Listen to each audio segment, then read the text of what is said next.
A new report has found that the communist government is subjecting the Uyghur minority group to a devastating campaign of mass incarceration.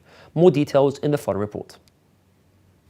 According to a recent report by the Uyghur Human Rights Project, over 449,000 Uyghurs are currently imprisoned in the Xinjiang region, accounting for 1 in 17 Uyghurs and other non-Han Chinese residents. The Washington-based research and advocacy group's analysis of leaked Chinese data indicates that 1 in 26 Uyghurs and other ethnic minorities in Xinjiang were incarcerated in 2022. Even more alarming, the report estimates that 1 in 17 Uyghur adults have been imprisoned for actions that would be considered protected rights in a democracy, such as reading the Quran. While Uyghurs and other non-Han groups make up only 1% of China's overall population, they account for a staggering 34% of the country's estimated prison population. This disproportionate targeting of the Uyghur minority has led the US State Department to conclude that China's actions in Xinjiang amount to genocide and crimes against humanity. The dire situation for Uyghurs was a key topic of discussion during US Secretary of State Antony Blinken's recent trip to China. Blinken stated that he raised concerns about human rights abuses in Xinjiang